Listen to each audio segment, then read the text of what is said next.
I came out to Illinois because my dad lived out here and my mother lived in California. And while I was back here, I found out the price difference in cannabis. I decided to start bringing cannabis back. And by the time I was 19, I got arrested for a UPS box that came to my house. And when I pulled up, I seen the cops in the driveway, standing with my roommate in handcuffs. I knew right then and there it was over, I was busted. And often in law enforcement, we create our own roadblocks.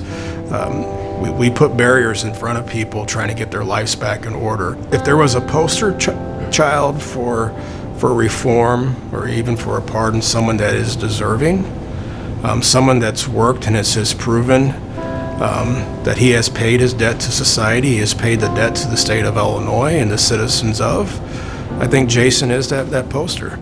I will be the first one to even admit, and I've said this multiple times, is that a prison sentence was justified. So I believed that I would be in prison, but I never believed that I would actually serve a 30-year sentence. And I like to tell myself that for like the first 5 or 6 years of my sentence, I was just in shock. I didn't actually believe that this sentence was going to exist and continue on to the fulfillment of it. When I get to prison, I never looked into the fines that I was given. Like, I knew they took all my bail money, which was fine. But then when I get out, I start getting debt collection letters saying I owe $268,000 and my credit's wrecked. It seems like I finally climbed over one mountain and another one was put right in front of me. I do believe in second chances too. I believe once you do your time and you pay your debt to society, we don't need to give these life sentences. To help someone is sometimes the better route than just simply locking them up. I first met Jason when I went up to the work release center and I was looking for new employees, and he just kind of stuck out to me, and I hired him on the spot and brought him with me, and then we were together ever since after that. He's the best guy I've ever gotten from the work release. He's one of the best employees I've ever had ever.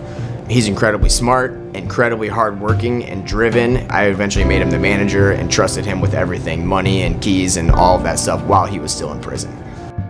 So when I got out, I had it on my back that I'm gonna make this happen for the 40 to 50,000 people in corrections who are laughing at their own goals.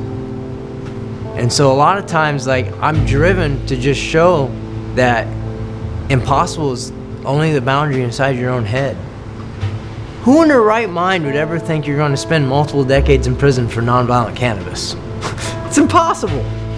Well, I did that one, so now I'm ready to pull off the good impossibility. It didn't seem like he was going to take no for an answer on any roadblock that he had.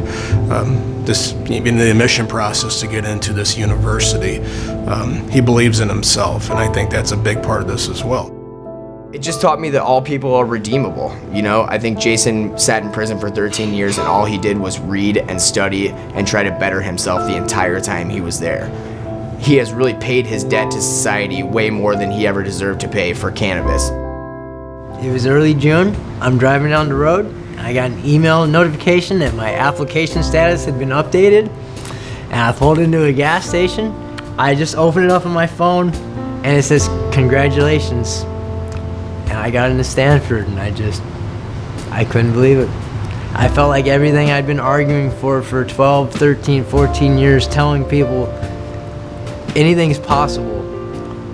The proof was finally sitting on my smartphone right in front of my face. It was magical. When boundaries are put in front of you, you can work hard to try and overcome them. And while I was fortunate to be given a full ride, and I count my blessings every day because I realize I've been given something that many people could only dream to have for themselves. But one of the things I have found is that there's some boundaries that you can find a way to maybe go around and still find success, but you're not going to be able to break through those barriers.